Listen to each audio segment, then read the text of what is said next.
Hello എല്ലാ കൂട്ടുകാർക്കും sports ന്യൂസിൻ്റെ ഏറ്റവും പുതിയ വീഡിയോയിലേക്ക് സ്വാഗതം.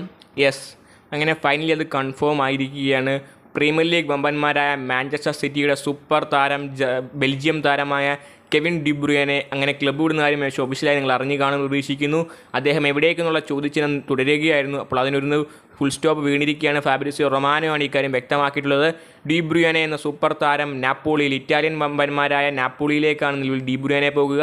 നിലവിൽ ചരിത്രം കണ്ടിട്ടുള്ള ഏറ്റവും മികച്ച മിഡ്ഫീൽഡർമാർ ഒരാൾ തന്നെയാണ് ഡി ബ്രൂയനെ. നിലവിൽ കറൻ്റ്ലി അവൈലബിൾ ആയിട്ടുള്ള മിഡ്ഫീൽഡർമാരിൽ അറ്റാക്കിംഗ് മിഡ്ഫീൽഡർ എന്ന പൊസിഷനിൽ മാജിക്കൽ മൂവ്സ് നടത്തുന്ന ഒരു സൂപ്പർ താരം തന്നെയാണ് സിറ്റിയുടെ ഡി ബ്രൂയനെ. സിറ്റിയുടെ പ്രതാപകാലത്തിലേക്ക് സിറ്റിയെ കൈപിടിച്ചുയർത്തിയ താരങ്ങൾ ഒരാൾ തന്നെയാണ് ഡി ബ്രൂയനെ. നിലവിലെ കപ്പിത്താൻ കൂടിയായിരുന്നു അദ്ദേഹം. വൈകാര്യമായി തന്നെയാണ് മാഞ്ചസ്റ്റർ സിറ്റിയുടെ പടിയിറങ്ങിയത്. ഇപ്പോൾ അദ്ദേഹം നാപ്പോളിയുമായി കരാർ ഒപ്പിട്ടിരിക്കുന്ന വാർത്തയാണ് ഇപ്പോൾ കിട്ടുന്നത്.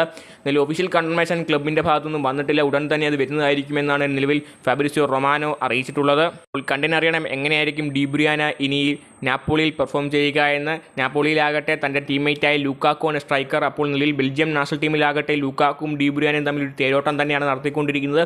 ആ ഒരു നീക്കം നാപ്പോളി എന്ന സൂപ്പർ ക്ലബ്ബിലും തുടരാൻ സാധിക്കുമോ എന്ന് കണ്ടിനറിയണം. ഡി ബ്രൂയനെ നാപ്പോളി മാത്രമാണ് ചൂസ് ചെയ്തിരുന്നത്. അപ്പോൾ കണ്ടിനറിയാം എങ്ങനെയായിരിക്കും താരം പെർഫോം ചെയ്യുക എന്ന്. നിലവിൽ ഫ്രീ ട്രാൻസ്ഫർ വഴിയാണ് ഡി ബ്രൂയനെ നിലവിൽ സ്വന്തമാക്കിയിട്ടുള്ളത്. നിലവിൽ 2 വർഷത്തെ കരാറെന്നാണ് അറിയാൻ കഴിഞ്ഞത്. നിലവിൽ ഒഫീഷ്യൽ കൺഫർമേഷൻ വന്നാൽ മാത്രമേ ഇത് ഉറപ്പിക്കാൻ സാധിക്കുകയുള്ളൂ. അപ്പോൾ കണ്ടിനറിയാം എന്തായാലും നടക്കുക എന്ന്. അപ്പോൾ ഇതിനെപ്പറ്റിയുള്ള നിങ്ങളുടെ അഭിപ്രായം കമൻറ്റ് ചെയ്യുക. വീഡിയോ ഇഷ്ടപ്പെട്ടാൽ ലൈക്ക് ചെയ്യൂ. ചാനൽ സബ്സ്ക്രൈബ് ചെയ്തിട്ട് മാത്രം പോവുക. അടുത്ത വീഡിയോയിൽ വീണ്ടും കാണാം.